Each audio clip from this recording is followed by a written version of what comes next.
First of all, I want to congratulate the European Humanities University for its birthday, and I think 25 years is a very sympathetic birthday, and if you look back from my age, then it's really something.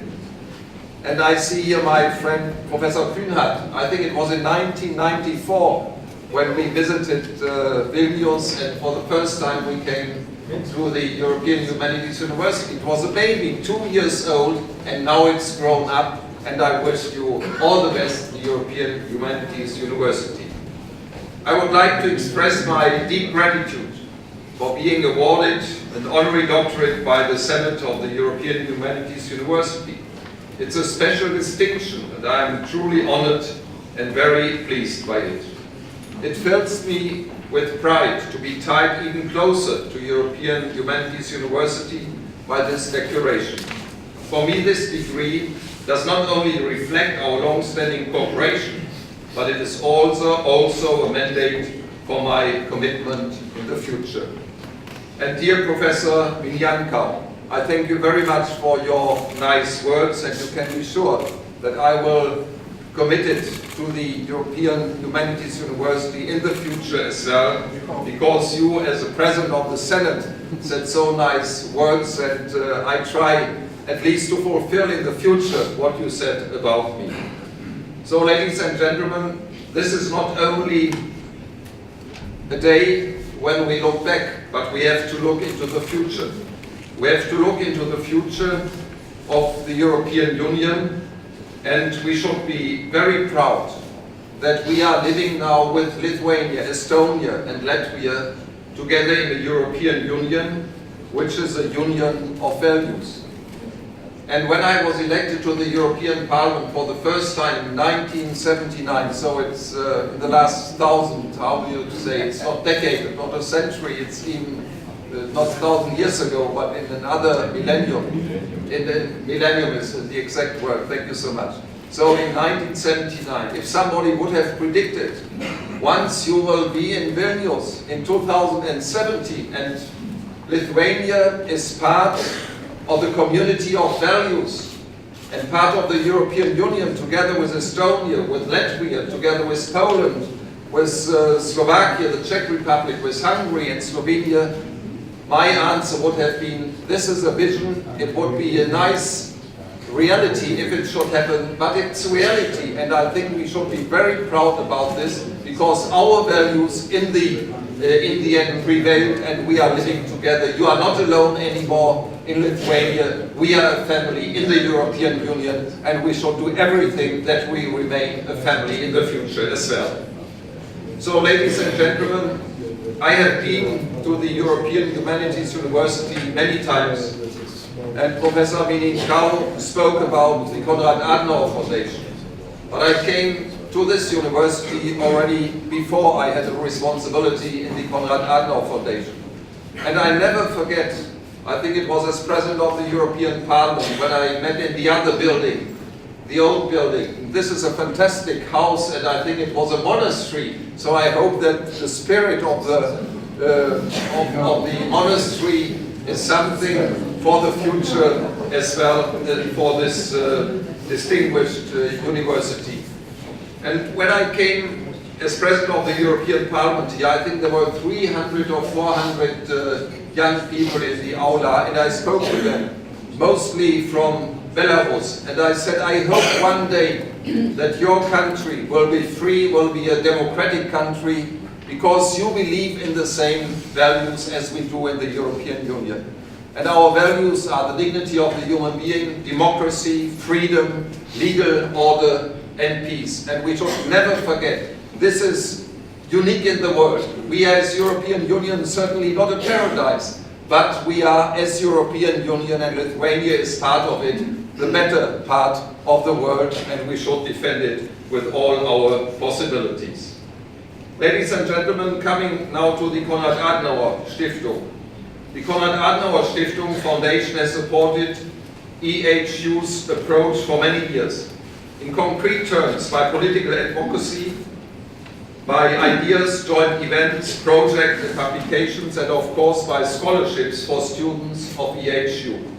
Currently, 10 students of EHU hold a scholarship granted by the Konrad Adenauer Stiftung. And I am delighted to welcome Vladislav Pancevic as our 11th participant in our scholarship program. Congratulations to Vladislav, and a big thank you to all scholarship holders working with us at the moment. Where is Vladislav?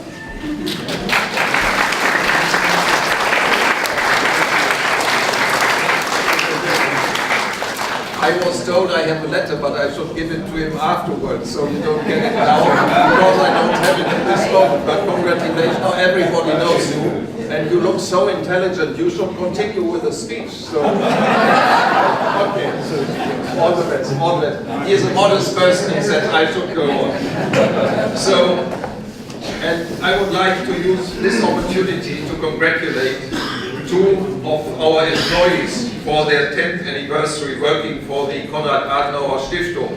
It's Rita Lapiniene. Where's Rita Lapiniene? Rita Lapiniene and Olga Tchaikovskaya. Olga Tchaikovskaya, thank you so much.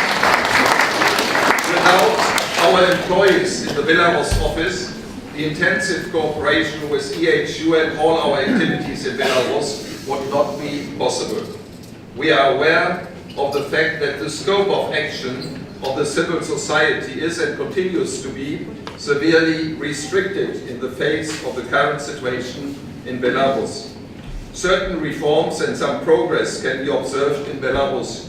Nevertheless, the country has a long way to go to truly return to the European community of states. And I deeply believe one day it will happen that Belarus shares the same values as we have in the European Union, because these values are unique and the people believe in our values, and I really, in this sense, wish Belarus a good future. Ladies and gentlemen, hence is of utmost importance for the representatives of the civil society in Belarus that we in the West give our greatest support possible. And you are totally right, Ambassador. This is not Eastern Europe, this is Central Europe. And John Paul II always said, Poland is not Eastern Europe, it's Central Europe. And I think we in the West, and Germany is a little bit in the middle, should never forget this. The European Union, its member states and political institutions should do their best to promote this consciousness that we belong together in the European Union. I believe that in the future EHU can and should cooperate even more intensely with an increasing number of stakeholders of the civil society in Belarus. In my opinion, and I'm not an expert, in my opinion, EHU should always be well aware of its role and the fact that it is not only on the receiving end of support given by its value-based partners in the European Union. EHU is also measured according to how the institution itself respects and represents these values. In the past, there have been questions concerning this issue. Observers of the EHU called for more transparency in the management, value-based actions of the university, and for more inclusiveness of Belarusian lectures and staff. And I got to know today that one has to say Belarusian and not the other pronunciation. So we always learn, even in the age of 70 years old. 58 well-known representatives of the Belarusian civil society signed a letter raising these issues, and I think that EHU and the international community should take these concerns seriously. However, I am sure that now, with the support of SIDA from Sweden and the EU member states it represents, EHU has marked upon a promising way of modernization that also includes issues concerning academic quality, transparency, and a balance of interest. And in the presence of the President of the Swedish Reichstag, I want to mention that I had a colleague, we both were Vice Chairman of the European People's Party in the European Parliament from 94 to 99, Staffan Burenstam-Linder, and myself, we were very much engaged in the enlargement process. And as many of you might remember, Estonia was in the list becoming a member quite soon. But Latvia and Lithuania were not in that list. And Staffan Burenstam Linder and myself did everything that our group and then the Parliament and then the Commission and then the heads of government accepted that Lithuania and Latvia should have the chance to join the European Union together with Estonia and together with Poland and all the other countries. So I know how important Sweden is. So, speaking to the young students, I think we need you, the students, in the European Union in the future. And I always defended the Erasmus program, so I want to encourage you to study once somewhere else. And I think this university, Professor Mikhailov, and we have to thank you very much from the bottom of our heart that you are so open to democracy and open to the European Union. I will make my speech a little bit shorter as I expected because of the situation in Germany. I have to take the plane back to Germany, and I was told by our director Sender I had latest to leave this building at 6:40. So I will try in 20 minutes. So our excellent translator, I have to ask and the very nice lady maybe not to translate, because I really would like to listen to the music, and music is part of your education. I just would like to say a few words concerning the future of the European Union. There are many doubts, of course, but there always have been challenges in the European Union. And there are challenges today. And I'm not speaking about crisis. And I saw my good friend, the former Prime Minister Andrius Kubilis. He is sitting there very modestly in the third row. But he was one of those who created and founded this European Humanities University. And Andrius, I thank you from the bottom of your heart. This is your baby and the baby of some others as well, but it's your baby. Congratulations for what you have done and what you will be in the future. He was, maybe once in the future as well, a very successful Prime Minister, but I'm not interfering in the internal situation of Lithuania now. I think we in the European Union, because of our experience, can believe that we will be successful in the end. And we have to find a solution for asylum, for the integration policy, for the securing of our external borders, but at the same time to give those who need asylum the possibility for asylum. And this is one of the greatest challenges we are facing in the future. And then we should develop what has been not decided, but there were proposals on Monday this week in Brussels to develop a European Defence Union, which is very, very important. And you, Emanuelis, you defend this idea since a long time as well. And then we have to find answers to terrorism. And of course, we have to defend our single market and our European currency, which is very successful, but there are still some challenges, and to do everything to defend our common and our currency, our European currency.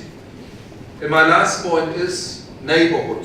I think it was the President of the Swedish Parliament, of the Reichstag, you mentioned, Mr. President, that you need a stable situation in your neighborhood, and it gives safety to your own country.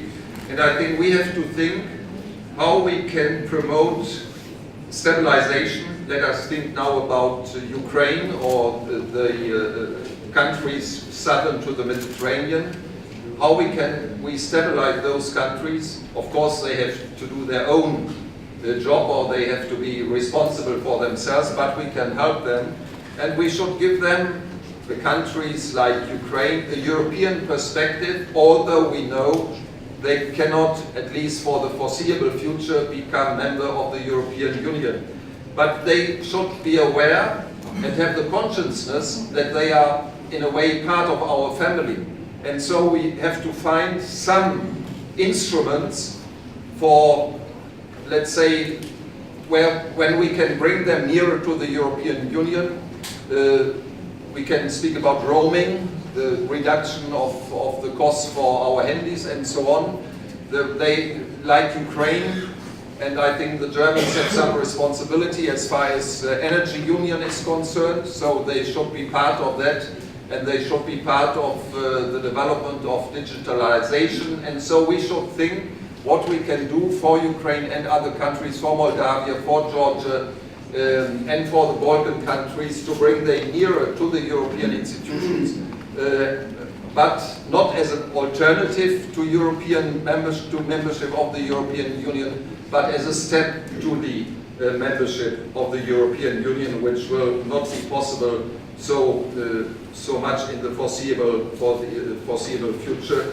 But we should make sure that all Europeans who want one day be member of the European Union should have this perspective, and they should have the perspective to share our values of the dignity of the human being, and this is really the core, to share our value of freedom, of legal order, of peace and solidarity. So, dear gentlemen, Professor Mikhailov, I wish from the bottom of my heart the university, the European Humanities University, all the best, and as long as the future allows me to be part of this family, you can count on me. It's a great honor for me to be part of your family, and the Konrad Adenauer Foundation, with our representative Dr. Wolfgang Sender, will do the utmost together with his colleagues, and there are some ladies supporting that, Elisabeth Bauer I see, and all the others, to support the European Humanities University and Lithuania together with the other Baltic countries. So thank you so much. All the best for you. This is a great development in this country, in Lithuania, a country I like very much, and I am now part of the family of European Humanities University. All the best for you, all the best for Europe, all the best for the European Union, all the best for the values we share, and I thank you again for everything. Thank you so much, and thank you for your attention.